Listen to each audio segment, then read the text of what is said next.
Keni dhënë një alarm dje në mbledhjen e Komitetit të Emergjencave Civile ku tha që 72 orët që vinë janë ato që cilët do të dëshmojnë nëse ne mund të dështojmë apo do të tregojmë dinjitos përballë kësaj situate e cila vjen drejt përkeçimit. Si paraqitet aktualisht situata në qarkun e Shkodrës? Sa i takon permbytjeve? Besoj që nuk ka qenë alarm, se unë nuk e kam thënë japim alarmin. Kjo është konteksti i fjalës tuaj.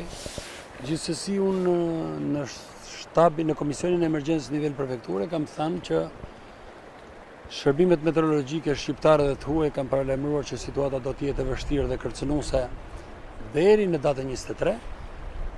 Pikërisht për këto arsye komuniteti i zonës së Nen Shkodres duhet të marrin në konsiderat të gjithë banorët që kanë banesa një katëshe duhet të lënë banesat duke sistemuar pajisjet dhe orëndit në pjesët e sipërme të shtëpisë. Për banesat 2 katëshe dhe 3 katëshe kam thënë duhet i ngjesin në katët e dyta dhe treta. Është përgjegjësia ime e funksionit dhe profesionale për të orientuar popullatën në raport me situatën kërcënuese të prurjeve të lumenjve, drimit dhe buna. Besoj se kam qenë korrekt sepse një situatë e tillë është reflektuar në Shkodrën.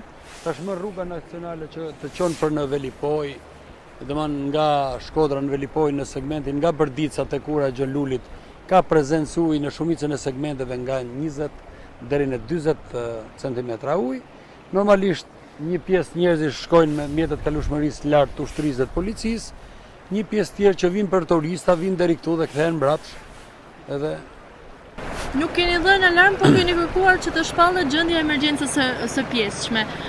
Nuk u bë, u tha që do të përforcohen ndihmat në Shkodër, megjithatë Komiteti i Emergjencave Civile nuk vendosi një fakt të tillë. Edhe pse tashmë ato kritere që ju i keni përcaktuar, ligji i përcaktoni, keni thënë disa ditë më parë që duhet të ketë rrugë të bllokuar, duhet të jetë izoluar, duhet të kemi ujë në banesa, duhet të ketë dëmtime të argjinaturave, tashmë janë një fakt në Shkodër.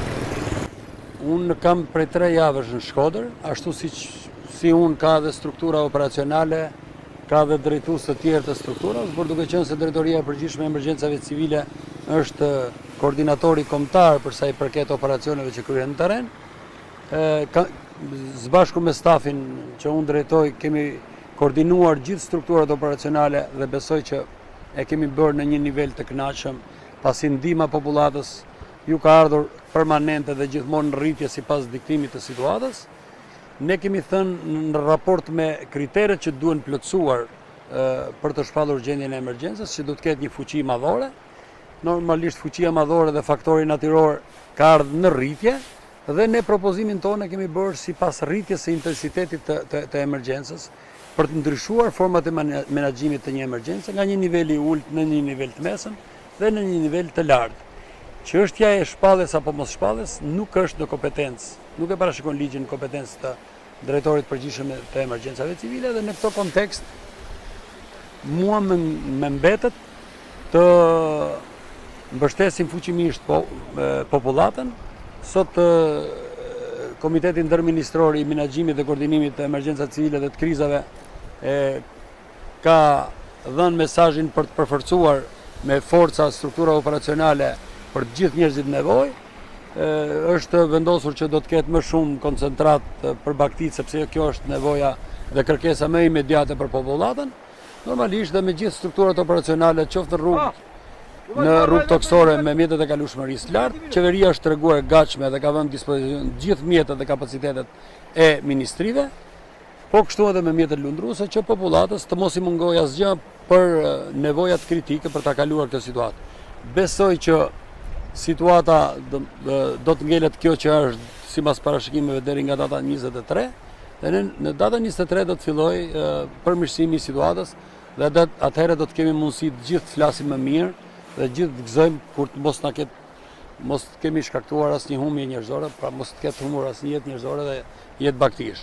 Por gjithsesi unë përsëri këmbgul të them që duhet një përgjegjësi e gjithë institucioneve për të ngritur lartësinë e duhur, sepse niveli i ujit tregon vetë në terren dhe as nuk kemi çfarë fshehim, as s'kemi çfarë zbulojmë, por ne jemi të angazhuar për ta përballuar këtë situatë me këto vështirësi që ka.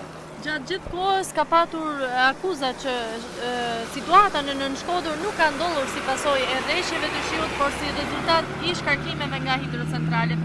Një gjë e tillë është përsëritur dhe sot në një deklaratë publike nga kryetarja e bashkisë, e cila thotë që do kërkojë dhe do jetë me banorët për të kërkuar të drejtën e tyre për dëm shpërblim nga dëmi i shkaktuar nga korporata elektroenergjetike shqiptare. Ju si e gjykoni? Unë nuk analizoj deklaratat e tjerëve, por ditë ju them që faktorët natyror janë bashkuar. Ne jemi të ndërgjegjshëm ka për një muaj shi me intensitet lartë, jemi të ndërgjegjshëm që në zonën e detit ka pas ditë ka pas dallë të niveleve të larta që kanë bërë taposin dhe nuk kanë garantuar tërheqjes sa dhe si duhet ujrave, ndërkohë që qeveria me strukturat operacionale që ka i është përgjigjur nivelit të kërkesave, ka vend për më mirë, për të përmirësuar. Normalisht pasi të kaloj kjo situatë mund të bëhet një analizë më e hollësishme ku dhe si duhet ndërhyrë me qëllim që të mos ripërsëritën këto fenomene që realisht i kushtojnë shumë ekonomisë banorëve të Nen Shkodrës, por edhe shtetit, pse jo. Ka patur edhe një reagim nga ish-ministri Panariti, i cili tha që nuk po shpallet gjendja e emergjencës vetëm për faktin për të mos dëmshpërblyer banorët e zonës. Ju thatë që nuk bëni deklarata kundër deklarata, megjithatë është ky një faktor që nuk është shpallur gjendja e emergjencës, sepse po merret me këtë konotacion në përgjithësi, duke qenë se plotësohen kriteret për shpalljen e një gjendje të tillë, të paktën pjesore.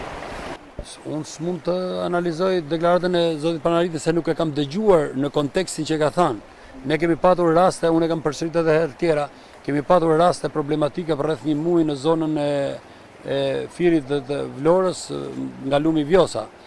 Ministri Panariti në 2015 ka qenë ministër. I asaj kohe, normalisht nuk është shpallur, por unë dhe zoti Panariti e dim që janë kompensuar të gjithë fermerët, të gjithë banorët, qoftë për dëmet në banesa, qoftë për dëmet në biznese. Normalisht pas asaj është bërë dhe ndërhyrje në infrastrukturën kritike të argjinaturave të lumit Vjosa dhe diçka është përmirësuar, pavarësisht se ne po e shikojmë dita ditës që ngroja globale normalisht kërkon një koeficient sigurie më të lartë në veprat e investuar, ndaj edhe unë ndoshta ka patur një reagim të fortë nga ana juaj, keni kërkuar? Po, edhe pikërisht për këtë rrugën kam thënë që normalisht duhet parë me vëmendje sepse duhet rritur lartësia, sepse ne propagandojmë me të madhe të ndërtojmë vepra të qëndrueshme që t'i përgjigjen ngrohjes globale, nivelit përmbytjeve, dhe duhen marrë në këtë kontekst. Unë e them edhe një herë që ka shumë gjëra për të përmirësuar dhe secili duhet bëjë detyrën e vet. Sa i takon rrugës Shkodër-Velipoj, ka problematika e kam thënë problemin tim dhe u takon autoriteteve tjera që ta vazhdojnë me tutje atë që unë kam kërkuar. Është problematike, keni thënë që ka stimuluar përmbytjet pikërisht ky akt dhe ne e pam që kishte vende për përmirësim. Vëzhgojeni në terren, bëjeni analizat, ta bëj analizat ato që duhet ta bëjnë me ekspert. Unë kam thënë që siç e shikojmë tumbinot dhe ato nuk funksionojnë. Edhe fakti që nuk e përcjellin këtë nivel ujërash do thotë që marrëdhënia me kryetaren e bashkisë prej ditësh është shumë i mirë. Ka një bashkëpunim tashmë mes Po çfarë diskutojmë, debati është në të mirë të menaxhimit. Ne kemi një bashkëpunim të shkëlqyer, bëjmë debat në mbledhje. Debati në mbledhje presupozon mirë menaxhimin, nuk do të thotë që ne kemi sharë kryetaren apo kryetari na ka sharë ne. Ne kemi bërë debat si ta zgjidhim më mirë dhe kemi pas bashkëpunim të shkëlqyeshëm. Çka ka kërkuar kryetaria, ja kemi sjell nga Tirana të gjithë koncentrat për baktit, ndërkohë po vinë autokolona përsëri.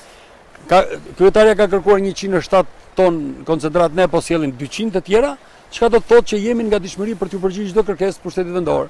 Ministria e Mbrojtjes me kryeministrën Gjaçka është aktivizuar maksimalisht me gjithë stafin që të përmbushim gjitha kërkesat. Çfarë themi tjetër? Ka patur edhe akuza nga ana juaj për mospastrim të kanaleve nga Të lutem shumë, kjo është çështje që nuk i takon ditës sotme, sot jemi në menaxhim. Pastaj kur tiki ujë do të shikojmë që cilat kanale janë papastruar, kush i ka fajet, edhe si do t'i bëjmë më mirë. Gjitha strukturat janë të angazhuara për ta mirë menaxhuar situatën e kritike të këtyre ditëve deri në datën 23 edhe më pas, derisa të rriqet komplet uji për t'u ardhur ndihmë banorëve. Parashikohen që do të ketë të tjera evakuime, keni folur për problematika në argjinatura, ka patur edhe ndërhyrje të themi nga...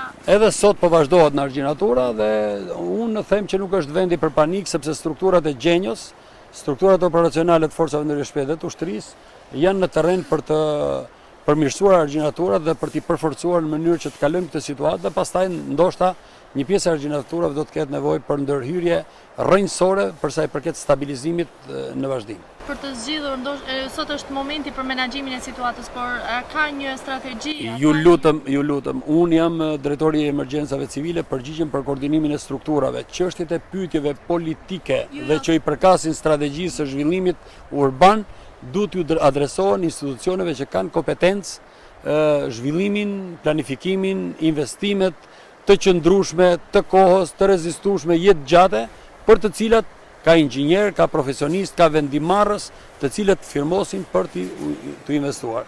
Edhe ato që u thash më parë, va thash për sa i përket situatës konkrete, por nuk janë në adresën e drejtorit përgjithshëm të Emergjencave Civile.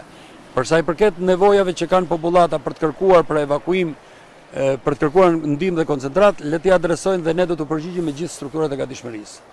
Kjo është detyra ime dhe po mundon ta bëjmë së miri prej 3 javësh në interes të popullit në Nen Shkodres. Dhe kemi bashkëpunuar shumë mirë me popullatën.